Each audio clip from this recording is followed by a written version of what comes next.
2030 ये वो साल है जिसे लेकर हर भारतीय के मन में एक सपना है। सरकार कहती है कि 2030 तक भारत दुनिया का तीसरा सबसे बड़ा इकोनॉमी होगा, शायद $60 ट्रिलियन की इकोनॉमी। पूरी दुनिया कह रही है दिस इज इंडियाज डिकेड। लेकिन दोस्तों, आंकड़ों की बाजीगरी और जमीनी हकीकत में कभी कभी जमीन आसमान का फर्क होता है। एक तरफ स्टॉक मार्केट रिकॉर्ड तोड़ रहा है, वही दूसरी तरफ भारत का युवा 10 से 12 हजार की तनख्वाह के लिए संघर्ष कर रहा है। क्या सिर्फ जीडीपी का नंबर बढ़ना ही सुपर पावर बनना है? आज के इस वीडियो में हम प्रोजेक्ट इंडिया 2030 की पहली फाइल खोलेंगे और जानेंगे कि क्या हम सच में महासत्ता बनने की राह पर है या फिर हम एक बहुत बड़े भ्रम में जी रहे हैं।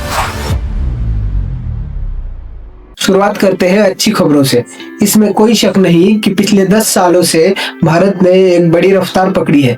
हमने यूके को पछाड़कर दुनिया की 5वीं सबसे बड़ी इकोनॉमी का खिताब हासिल किया है। हमारा यूपीआई सिस्टम देखकर दुनिया हैरान है। जहाँ अमेरिका में आज भी चेक साइन होते हैं, वहाँ भारत में एक सब्जी वाला भी QR कोड स्कैन करता है। डिफेंस एक्सपोर्ट बढ़ रहे हैं और हम मोबाइल इंपोर्ट करने वाले देश से निकलकर मोबाइल एक्सपोर्ट करने वाला देश बन गए हैं। ये सब सच है, लेकिन इकोनॉमी का एक नियम है।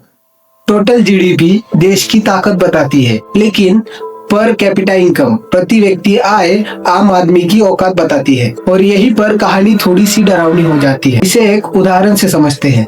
मान लीजिए एक घर में 4 लोग हैं और वो मिलकर 1 लाख रुपए कमाते हैं। वहीं पर दूसरे घर में 100 लोग हैं और वो मिलकर 2 लाख रुपए कमाते हैं। दिखने में दूसरा घर ज्यादा अमीर लगेगा क्योंकि वहाँ पर 2 लाख रुपए आ रहे हैं, लेकिन हकीकत में वहाँ पर हर इंसान के हिस्से में सिर्फ 2000 रुपए आ रहे हैं। भारत के साथ भी यही हो रहा है।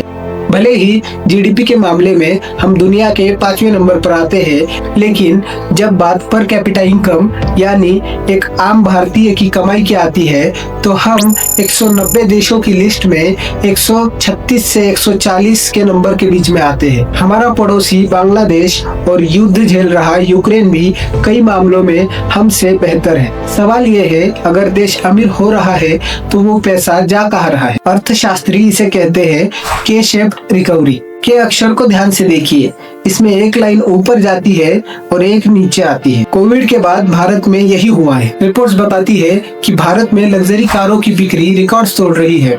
5 करोड़ की फ्लैट्स दिनों में बिक रही है, यानी कि भारत का टॉप 1% और भी अमीर हो गया है। लेकिन दूसरी तरफ 2 व्हीलर्स की बिक्री रुकी हुई है या तो बहुत धीरे से बढ़ रही है। बिस्किट और साबुन जैसे छोटे चीजों की खपत भी गांव में कम हो चुकी है। ऑक्सफैम की रिपोर्ट कहती है कि भारत की 40% संपत्ति भारत के सिर्फ 1% लोगों के पास है। जब हम सुपर पावर बनने की बात करते हैं तो हमें पूछना होगा, किसका सुपर पावर? अडानी अंबानी का या उस आम आदमी का जो 100 रुपए का पेट्रोल डालने से पहले भी 10 बार सोचता है? एक सुपर पावर सिर्फ कंक्रीट की इमारतों से नहीं बनता, तो वो बनता है उसके नागरिकों की खुशहालियों से। ग्लोबल हंगर इंडेक्स में हमारी रैंकिंग चिंताजनक है। ह्यूमन डेवलपमेंट इंडेक्स में हम मध्यम दर्जे पर है। हमारे शहर रहने लायक नहीं बचे हैं। थोड़ी सी बारिश में स्मार्ट सिटी डूब जाती है और हवा में जहर इतना है कि हमारी उम्र कम होती जा रही है। चीन जब सुपर पावर बना तब उसने अपने लोगों को गरीबी से बाहर निकाला, उनकी हेल्थ और एजुकेशन पर पैसा लगाया। क्या हम वो कर रहे हैं या फिर बस हाईवे बनाकर खुश हो रहे हैं? निष्कर्ष क्या है? भारत में क्षमता है। हमारे पास दुनिया की सबसे बड़ी यंग पॉपुलेशन है। अगर हम अपनी कमियों, बेरोजगारी, महंगाई, असमानता को सुधार ले तो 2030 तक नहीं, 2040 तक हम सुपर पावर बन सकते हैं। इस सपने के रास्ते में एक बहुत बड़ी रुकावट है, एक ऐसा सियासी तूफान जो 2026 में भारत से टकराने वाला है। ये तूफान भारत को उत्तर और दक्षिण में बांट सकता है। सोचिए, जो राज्य देश की तरक्की में सबसे ज्यादा योगदान दे रहे हैं, अगर उन्हीं की राजनीतिक ताकत छीन ली जाए तो क्या होगा? 2026 का डिलिमिटेशन भारत के लोकतंत्र का सबसे बड़ा इम्तिहान होने वाला है। ये वन नेशन शायद खतरे में है। आखिर क्या है नॉर्थ वर्सेस साउथ की लड़ाई? और 2026 में ऐसा क्या होने वाला है जिससे दक्षिण भारत अलग देश की मांग करने लगा है? जानेंगे हम इस सीरीज के अगले एपिसोड में। अगर आपको ये रियलिटी चेक पसंद आया तो चैनल को सब्सक्राइब करें और बेल आइकन दबाएं, क्योंकि अगली वीडियो बहुत महत्वपूर्ण होने वाली है। जय हिंद।